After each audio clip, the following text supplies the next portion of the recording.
আৰু যে আমি দেখা নাপাওঁ এনেকে আমাক জুবিনাৰ ন্যায় লাগে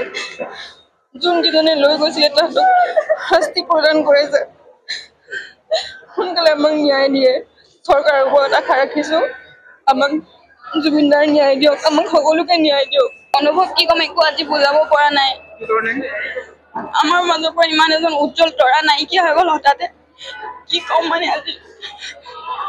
একো ক'ব পৰা অৱস্থাত নাই মই চৰকাৰৰ ওপৰত আশা আছে কিন্তু চৰকাৰে যদি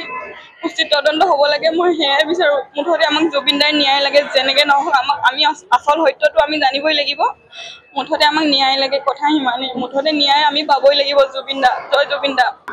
বহুত দুখ লাগিলে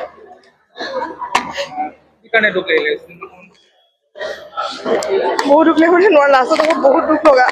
ন্যায় ক্ষেত্ৰত কি ক'ব লাষ্ট লাগে আমাক প্লিজ জয় জুবিনদা আমি ৰাজগড়ৰ পৰা আহিছোঁ হয় কেনেকুৱা ভাল লাগিছে আৰু বেয়া দুখ লাগিছে আৰু অন্তৰত আছিল জুবিন থকা নিচিনাই লাগিছে যদিও আমাৰ মাজত নাই কিন্তু থকা নিচিনা লাগিছে হ'লেও নাই যে সেইটো মানি ল'বলগীয়া হৈছে সেইকাৰণে ক'ব নোৱাৰোঁ বুকুত মানে কিবা খুন্দা মাৰি গৈছে আৰু ন্যায়টো লাগেই আমাৰ সকলোকে লাগিব নহয় জানো গতিকে আমি অতি সোনকালে ন্যায়টোৱে কামনা কৰিছোঁ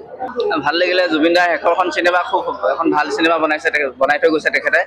আৰু অসমবাসী ৰাইজৰ কাৰণে তেখেতৰ শেষৰটো উপহাৰ গতিকে আমি সকলো ৰাইজক আহি চিনেমাখন উপভোগ কৰিবলৈ অনুৰোধ জনাইছোঁ